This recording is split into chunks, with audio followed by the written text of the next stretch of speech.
bienvenue sur le podcast Magicien, un podcast qui va parler tarot, mais aussi d'entrepreneuriat, de liberté et de comment oser prendre sa place. Je m'appelle Fabienne Larnicole, je suis formatrice et coach. J'utilise le tarot comme outil de compréhension de soi et de communication avec l'invisible. Je le transmets à travers mes accompagnements et mes formations. Sur tous ces sujets, je te dévoilerai les coulisses de mon métier et comment le tarot m'a aidé à avancer dans ma vie et à libérer mon potentiel. J'espère que tu pourras y trouver des clés pour vivre ce qui t'inspire. Chaque semaine, seul ou avec mes invités, nous allons explorer ensemble les enseignements du magicien. Alors si tu es prêt ou prête à me suivre, installe-toi et c'est parti pour l'épisode du jour. Hello, bienvenue à toi dans cet épisode 28 du magicien. Un grand merci à tous ceux qui écoutent ce podcast, à toi puisque tu es en train de l'écouter où que tu sois. Nous avons passé aujourd'hui la barre des 10 000 écoutes et je suis vraiment très contente du chemin parcouru par le magicien. Et je te remercie si tu fais partie de ceux qui écoutent régulièrement le podcast. Je te remercie si tu fais partie de ceux qui me laissent un commentaire, soit sur Instagram, qui m'a laissé un commentaire sur Apple Podcast, ou une note tout simplement, ou un avis. Voilà, vos retours sont très importants et n'hésitez pas à le faire. N'hésitez pas à m'envoyer un message sur le compte Instagram du podcast. Franchement, c'est une belle aventure. Je regrette pas du tout d'avoir débuté ce podcast et j'ai encore énormément d'idées et énormément d'envie à vous partager.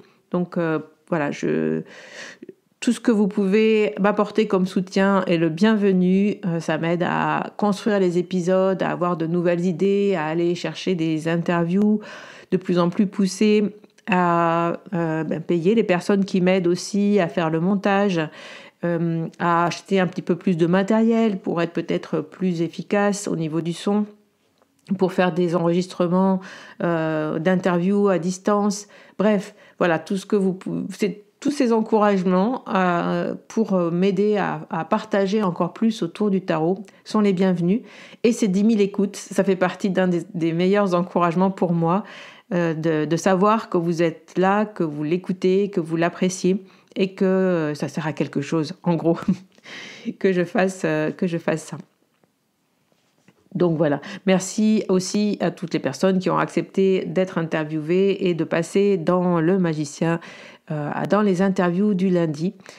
Ça continuera, ça va continuer encore. Je vais avoir peut-être une autre façon de partager à partir de la rentrée, mais là, jusqu'à cet été, on va continuer comme ça avec 6 épisodes par mois. Je vais resserrer, moi, mes épisodes et mes partages autour justement du tarot, spécialement, et des épisodes assez pratiques autour du tarot. Et on va commencer aujourd'hui avec une série de 4 épisodes autour des éléments et autour des arcanes mineures du tarot. L'an dernier, lors d'une masterclass que j'ai créée qui s'appelait le tarot de la plante esprit, j'ai créé un parcours créatif pour mener à bien un projet autour des éléments du tarot. Et j'ai eu envie de reprendre ce processus que j'ai créé l'année dernière, aller un petit peu plus loin, partager avec toi ma vision de ces étapes que nous aident à construire les arcanes mineurs du tarot en lien avec leur élément. Mais avant de commencer, je vais peut-être rappeler à ceux qui écouteraient cet épisode et qui ne connaissent pas le tarot, ou toi qui débutes, ce que c'est que les arcanes mineures du tarot, de quoi on va parler et quels sont les éléments dont je parle, ces éléments des mineurs, et qu'est-ce que ça va nous amener et, en termes de connaissance de nos cartes. Alors, le tarot est un jeu qui a toujours la même structure. Et la structure du tarot, c'est 78 cartes, 22 arcanes majeures, 56 arcanes mineures. Les 22 majeures, on va un peu les laisser de côté. On les connaît à peu près tous si on s'intéresse au tarot. C'est donc cette série qui débute au fou et qui s'arrête au monde. C'est souvent les arcanes majeurs que l'on va retrouver lorsque l'on veut interpréter le tarot pour créer quelque chose. Si on veut créer une ligne, par exemple, de bijoux, si on veut créer des bougies, si on veut créer des méditations, si on veut créer quoi que ce soit, souvent on va aller chercher les arcanes majeurs qui représentent quand même notre façon d'être au monde, notre façon d'évoluer dans le monde. Les arcanes mineurs, par contre, on a moins tendance à aller les chercher et je trouve que c'est un petit peu dommage. Donc ces arcanes mineurs sont divisés en 4 séries. Ils sont 56. Il y a 4 séries du coup de 14 cartes, divisées elles-mêmes en une série numérique de l'As au 10, puis 4 cartes ou 4 personnages qu'on peut appeler cartes de cour, personnages de la cour, qu'on peut appeler aussi les honneurs dans le tarot de Marseille. Vous trouverez ces différentes appellations. Ces arcanes mineures, ces 4 séries de 14 cartes du coup, sont reliées chacune à un élément. L'élément air, l'élément terre, l'élément eau ou l'élément feu. Ces éléments vont nous donner un élément important de compréhension de chaque série. Donc les épées vont être liées à l'air, les deniers à la terre, les coupes à l'eau et les bâtons au feu. Et c'est ce lien que je veux faire dans cette série d'épisodes pour vous aider à mieux comprendre les arcanes mineurs en lien avec leurs éléments et comment on peut les voir comme un processus créatif pour nous aider justement à créer dans le monde ce que l'on souhaite. Mon idée, c'est que les éléments du tarot peuvent nous aider à mieux appréhender les mineurs si on comprend mieux leur réalité et comment elles soutiennent nos projets et notre créativité au quotidien. Les arcanes mineurs sont vraiment là pour ça, pour nous aider à ancrer qui nous sommes finalement dans la matière, à créer nos projets, à être créatifs et à créer notre propre vie. Aujourd'hui, nous allons nous attarder sur la série des épées reliée à l'air et vous allez comprendre très vite pourquoi je commence par cette série. Donc l'élément air nous parle de l'esprit, nous parle de réflexion, d'inspiration, de clairvoyance, tout ce qui touche à l'intellect, à notre façon de réfléchir. Tu l'as compris, il va nous permettre de trouver les idées et de les clarifier. Dans la série des épées, les cartes de cour sont assez bien reliées à cette notion, on le retrouve assez facilement. Le valet, par exemple, avec son esprit vif, va capter beaucoup d'inspiration. Tandis que la reine a une vision très claire de son objectif. Dans les arcanes numériques, c'est un petit peu plus complexe, car on a affublé cette série de tous les maux causés par le mental.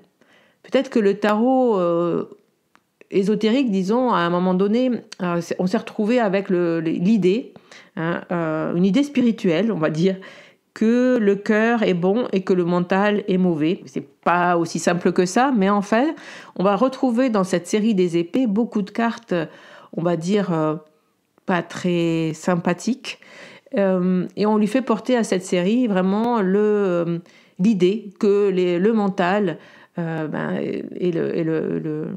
plus on réfléchit et moins ça va en plus, puisque quand on s'approche du 9 et du 10 d'épée, on voit que on s'en met un peu plein la tête. Donc dans ces cartes d'épée, c'est une série qu'on n'aime pas. En général, on n'aime pas tirer des cartes d'épée et quand on les voit arriver, bien sûr quand on voit arriver un 3 d'épée, on se dit « Waouh, qu'est-ce qui va m'arriver ?» Et pourtant, si on la prend comme relié à son élément l'air, donc cet élément qui nous relie effectivement à nos réflexions, à notre façon de penser, au fait de clarifier, au fait d'avoir des idées créatives, des idées qui vont nous permettre de créer. Parce qu'un parcours créatif commence par une idée. Et si on ne capte pas ces idées, si on n'arrive pas à mettre en place, à les capter en tout cas, à les saisir, on ne mettra pas en place des projets. Alors partir du cœur, c'est bien, comprendre nos émotions, c'est bien, mais faire fonctionner son cerveau et aller chercher de bonnes réflexions, chercher à réfléchir, c'est bien aussi. Ça, c'est mon idée en tout cas. On a plein d'expressions comme avoir la bonne idée, brainstormer. Brainstormer, c'est bien faire marcher son cerveau, hein. Faire travailler ses méninges, clarifier son objectif, poser une stratégie claire, traiter ses croyances limitantes, prendre du recul, se positionner, ouvrir son esprit, affronter ses peurs. Tout ça, vous les avez peut-être reconnus, ce sont des arcanes mineures de la série des épées. L'air nous propose une lecture des épées plus ouverte sur la notion de réflexion, cette étape nécessaire dans l'élaboration de tout projet. La base de la créativité, c'est l'inspiration, puis la clarification jusqu'à pouvoir semer la première graine. Et cette graine, on va la semer dans l'étape suivante, qui sera la série des deniers. Je vous invite à prendre un papier et un crayon, et puis je vais vous poser quelques questions pour clarifier justement votre objectif en lien avec cette série des épées. Et peut-être ça vous aidera justement à mieux comprendre qu'est-ce qu'il y a dans ces arcanes mineures de cette série-là. Je le dis souvent à mes élèves qu'il y a aussi des cartes, qu'on peut prendre cette série comme des cartes de guérison. C'est une série hyper importante quand on tire les cartes. C'est pas pour rien qu'on tire souvent des cartes d'épée. Pourquoi ? Parce qu'elle va nous aider à guérir, à passer des étapes, à réfléchir à ce qui n'est pas très clair. Comme par exemple la carte du 5 d'épée. Ça va nous aider, cette carte-là, elle va nous aider à réfléchir à notre positionnement. Ben oui, il y a peut-être effectivement un conflit, une rivalité, mais comment moi je prends acte de ma position, de ce que je pense et comment j'exprime justement ce que je pense. Si on prend la carte du 8 d'épée qui est assez claire, cette carte qui nous permet justement de se rendre compte quand elle sort que là on se met peut-être des limites dans notre esprit. C'est pas des limites physiques, c'est pas des liens toxiques comme ça pourrait l'être dans la carte du diable.